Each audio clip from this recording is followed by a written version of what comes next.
जय स्वामीनारायण। परम पूज्य गुरु हरि महंत स्वामी महाराज, श्रद्धेय संतगण, सत्संगी परिवार के सभी सदस्य, अन्य महानुभाव और विशाल स्टेडियम में पधारे देवी और सज्जनों, कार्यकर सुवर्ण महोत्सव के इस अवसर पर मैं भगवान स्वामीनारायण के चरणों में प्रणाम करता हूं। आज प्रमुख स्वामी महाराज की 103वीं जन्म जयंती का महोत्सव भी है। मैं गुरु हरि प्रगट ब्रह्म स्वरूप प्रमुख स्वामी महाराज को भी नमन करता हूं। भगवान स्वामीनारायण की शिक्षाएं, प्रमुख स्वामी महाराज के संकल्प आज परम पूज्य गुरु हरिमहंत स्वामी महाराज के श्रम और समर्पण से फलित हो रहे हैं। ये इतना बड़ा कार्यक्रम 1 लाख कार्यकर्ता, युवाओं और बच्चों द्वारा बीज, वृक्ष और फल के भाव को अभिव्यक्त करते हुए सांस्कृतिक कार्यक्रम। मैं आपके बीच भले ही साक्षात उपस्थित नहीं हो सका हूं, लेकिन मैं इस आयोजन की ऊर्जा को हृदय से महसूस कर रहा हूं। इस भव्य दिव्य समारोह के लिए मैं परम पूज्य गुरु हरि महंत स्वामी महाराज का, सभी संत जनों का अभिनंदन करता हूं, उन्हें नमन करता हूं।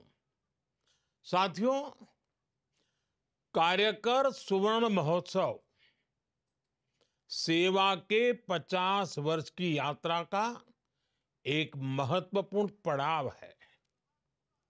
50 वर्ष पहले स्वयंसेवकों का रजिस्ट्रेशन करके उन्हें सेवा कार्यों से जोड़ने की शुरुआत हुई। उस समय कार्यकर्ताओं का रजिस्ट्रेशन कराने के बारे में कोई सोचता भी नहीं था। आज ये देखकर बहुत खुशी होती है कि बीएपीएस के लाखों कार्यकर पूरी श्रद्धा और समर्पण से सेवा कार्यों में जुटे हैं। किसी संस्था के लिए ये बहुत बड़ी उपलब्धि है। इसके लिए मैं आपको बधाई देता हूं, अपनी शुभकामनाएं देता हूं। साथियों, कार्यकर सुवर्ण महोत्सव भगवान स्वामीनारायण की मानवीय शिक्षाओं का उत्सव है। ये सेवा के उन दशकों की गौरव गाथा है जिसने लाखों करोड़ों लोगों का जीवन बदला। ये मेरा सौभाग्य है कि मैंने बाप्स के सेवा अभियानों को इतने करीब से देखा है। मुझे उनसे जुड़ने का अवसर मिला है। भूज में भूकंप से हुई तबाही के बाद के हालात हो, नरनारायण नगर गांव का पुनर्निर्माण हो, चाहे केरला की बाढ़ हो या उत्तराखंड में भूस्खलन की पीड़ा हो, या फिर हाल ही में कोरोना जैसी वैश्विक महामारी की आपदा, हमारे कार्यकर साथी हर जगह परिवार भाव से खड़े होते हैं, करुणा भाव से सबकी सेवा करते हैं। हर किसी ने देखा है कोविड काल में किस तरह बीएपीएस मंदिर सेवा केंद्रों में बदल गए थे। मैं एक और प्रसंग भी आज याद करना चाहूंगा। लोगों को इसके बारे में बहुत कम पता है। जब यूक्रेन का युद्ध बढ़ने लग गया तो भारत सरकार ने तुरंत ये तय किया कि वहां फंसे भारतीयों को तत्काल सुरक्षित निकालना है। इसके बाद बहुत बड़ी संख्या में भारतीय पोलैंड पहुंचने लग गए थे। लेकिन एक चुनौती थी कि पोलैंड पहुंचे भारतीयों को युद्ध के उस माहौल में कैसे ज्यादा से ज्यादा मदद पहुंचाई जाए। उस समय मैंने बीएपीएस के एक संत के साथ बात की और ये बात मुझे लगता है शायद आधी रात बीत चुकी थी। 12 या 1 बजा था रात को, तब मैंने बात की थी। उनसे मैंने आग्रह किया कि बड़ी संख्या में जो भारतीय पोलैंड पहुंच रहे हैं, उनकी मदद के लिए मुझे आपका सहयोग चाहिए। और मैंने देखा कि कैसे पूरे यूरोप से रातों रात बीएपीएस के कार्यकरों को आपकी संस्था ने एकजुट कर दिया। आप लोगों ने युद्ध के माहौल में पोलैंड पहुंचे लोगों की बहुत बड़ी मदद की। बीएपीएस की ये ताकत वैश्विक स्तर पर मानवता के हित में आपका ये योगदान बहुत ही प्रशंसनीय है। और इसलिए आज कार्यकर स्वर्ण महोत्सव में मैं आप सभी का आभार व्यक्त करता हूं। आज बीएपीएस के कार्यकर दुनिया भर में सेवा के माध्यम से करोड़ों लोगों के जीवन में परिवर्तन ला रहे हैं। अपनी सेवा से करोड़ों आत्माओं को स्पर्श कर रहे हैं और समाज के अंतिम छोर पर खड़े व्यक्ति को सशक्त कर रहे हैं। और इसलिए आप प्रेरणा है, पूज्य है, वंदनीय है। साथियों, बीएपीएस के कार्य पूरे विश्व में भारत के सामर्थ्य, भारत के प्रभाव को ताकत देते हैं। विश्व के 28 देशों में भगवान स्वामीनारायण के 1800 मंदिर, दुनिया भर में 21,000 से ज्यादा आध्यात्मिक केंद्र, सेवा के अलग अलग प्रकल्पों का काम दुनिया जब ये देखती है तो वो इसमें भारत की आध्यात्मिक विरासत, आध्यात्मिक पहचान के दर्शन करती है। ये मंदिर भारत के सांस्कृतिक प्रतिबिंब है। विश्व की सबसे प्राचीन जीवंत संस्कृति के केंद्र है। कोई भी व्यक्ति जब इनसे जुड़ता है तो वो भारत के प्रति आकर्षित हुए बिना नहीं रहता।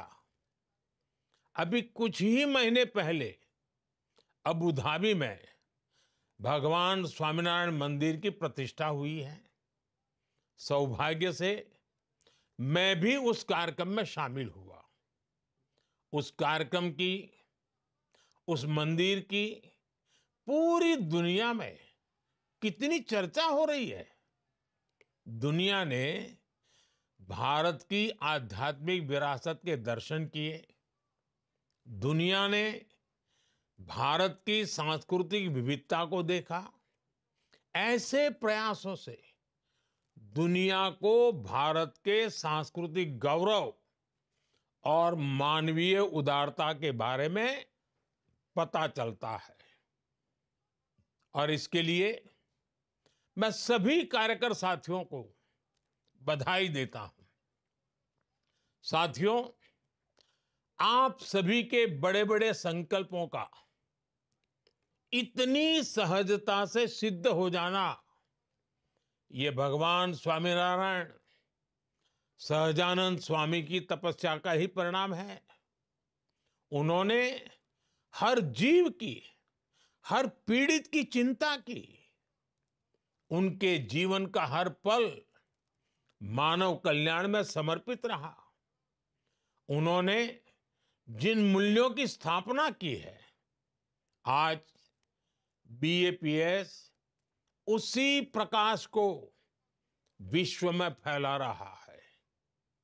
बीएपीएस के इन कार्यों को एक गीत की कुछ पंक्तियों के माध्यम से समझाया जा सकता है। आपने भी सुना होगा, घर घर गाया जा सकता है। नदियां न पिए कभी अपना जल, नदियां न पिए कभी अपना जल, वृक्ष न खाए कभी अपना फल। नदियां न पिए कभी अपना जल, वृक्ष न खाए कभी अपना फल। अपने तन का, मन का, धन का, दूजों को दे जो दान है, वो सच्चा इंसान। अरे इस धरती का भगवान है। साथियों, ये भी मेरा सौभाग्य रहा कि मुझे बचपन से ही बीएपीएस और भगवान स्वामीनारायण से जुड़ने का अवसर मिला। इस महान प्रवृत्ति से जुड़ने का अवसर मिला। मुझे प्रमुख स्वामी महाराज का जो प्रेम और स्नेह मिला, वो मेरे जीवन की पूंजी है। उनके साथ कितने ही व्यक्तिगत प्रसंग है जो मेरे जीवन का अभिन्न हिस्सा बन गए हैं। जब मैं सार्वजनिक जीवन में नहीं था, जब मैं मुख्यमंत्री नहीं था, और जब मुख्यमंत्री बना, जब प्रधानमंत्री बना, हर पल उनका मार्गदर्शन रहा। जब साबरमती में नर्मदा का पानी आया, तो उस ऐतिहासिक अवसर को आशीर्वाद देने परम पूज्य प्रमुख स्वामी जी स्वयं आए थे। बरसों पहले एक बार स्वामी जी के मार्गदर्शन में स्वामी नारायण महामंत्र महोत्सव हुआ था, या उसके अगले साल स्वामी नारायण मंत्र लेखन महोत्सव हुआ। मैं वो पल कभी भूलता नहीं हूं। मंत्र लेखन का वो विचार अपने आप में अद्भुत था।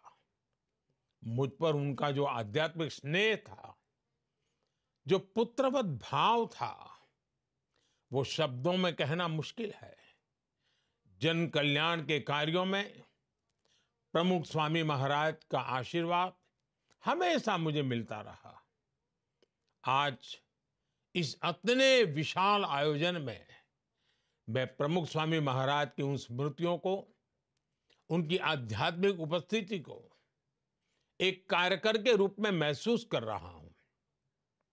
साथियों, हमारी संस्कृति में सेवा को सबसे बड़ा धर्म माना गया है। सेवा परमो धर्मः। ये सिर्फ शब्द नहीं, ये हमारे जीवन मूल्य है। सेवा को श्रद्धा, आस्था और उपासना से भी ऊंचा स्थान दिया गया है। कहा भी गया है, जन सेवा तो जनार्दन सेवा के ही बराबर है। सेवा वो है जिसमें स्व का भाव नहीं रह जाता है। जब आप मेडिकल कैंप में मरीजों की सेवा करते हैं, जब आप किसी जरूरतमंद को खाना खिलाते हैं, जब आप किसी बच्चे को पढ़ाते हैं, तो आप सिर्फ दूसरों की मदद नहीं कर रहे होते हैं। इस दौरान आपके अंदर परिवर्तन की एक अद्भुत प्रक्रिया शुरू हो जाती है। इससे आपकी आध्यात्मिक यात्रा को दिशा मिलती है, मजबूती मिलती है। और ये सेवा जब हजारों लाखों कार्यकर्ताओं के साथ मिलकर एक ऑर्गेनाइज रूप में संगठित रूप में की जाती है, एक संस्था के रूप में की जाती है, एक आंदोलन स्वरूप के रूप किया जाता है, तो अद्भुत परिणाम मिलते हैं। इस तरह की संस्थागत सेवा में समाज की, देश की बड़ी बड़ी समस्याओं के समाधान का सामर्थ्य होता है। इससे अनेक बुराइयों को खत्म किया जा सकता है। एक कॉमन पर्पस से जुड़े लाखों कार्यकर्ता देश की, समाज की बड़ी ताकत बनते हैं। और इसलिए आज जब देश विकसित भारत का लक्ष्य लेकर चल रहा है, तब स्वाभाविक रूप से जन जन का एक साथ आना और कुछ बड़ा कर दिखाने की भावना हम हर क्षेत्र में देख रहे हैं। स्वच्छ भारत मिशन हो, नेचुरल फार्मिंग हो, या पर्यावरण को लेकर जागरूकता की बात हो, बेटियों की शिक्षा हो, या आदिवासी कल्याण का विषय हो, देश के लोग आगे बढ़कर राष्ट्र निर्माण की इस यात्रा का नेतृत्व कर रहे हैं। आपसे भी उन्हें बहुत प्रेरणा मिलती है। इसलिए आज मेरी इच्छा है, मेरा मोह है कि आपसे कुछ आग्रह भी करूं। मैं चाहूंगा आप सब यहां से कुछ संकल्प लेकर जाएं।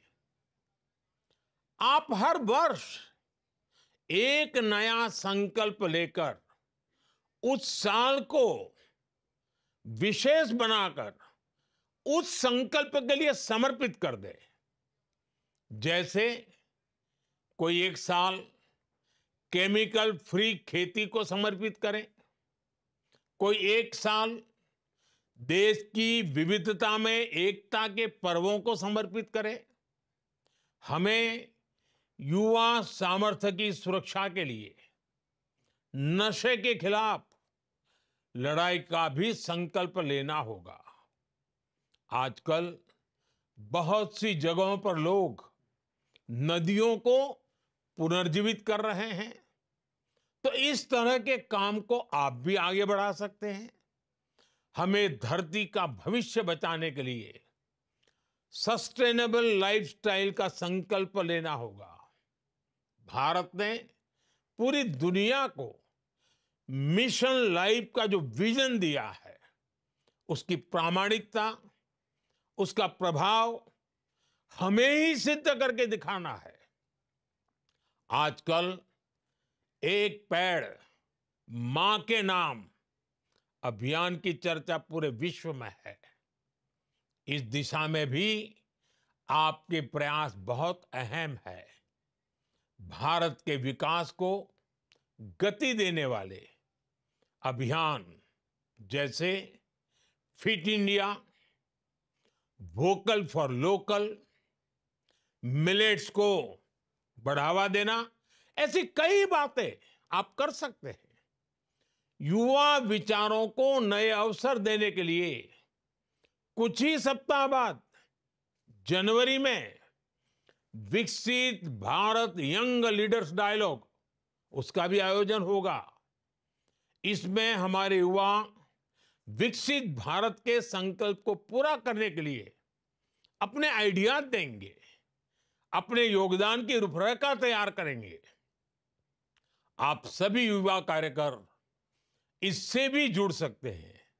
साथियों, श्रद्धेय प्रमुख स्वामी महाराज का विशेष जोर भारत की परिवार संस्कृति पर रहता था। उन्होंने घर सभा के माध्यम से समाज में संयुक्त परिवार की अवधारणा को मजबूत किया। हमें इन अभियानों को आगे बढ़ाना है। आज भारत 2047 तक विकसित होने के लक्ष्य पर काम कर रहा है। अगले 25 वर्षों की देश की यात्रा जितनी भारत के लिए महत्वपूर्ण है, उतनी ही बीएपीएस के हर कार्यकर के लिए भी अहम है। मुझे विश्वास है भगवान स्वामीनारायण के आशीर्वाद से बीएपीएस कार्यकरों का ये सेवा अभियान इसी तरह निर्बाध गति से आगे बढ़ता रहेगा। मैं एक बार फिर आप सभी को कार्यकर सुवर्ण महोत्सव की बधाई देता हूं। जय स्वामीनारायण।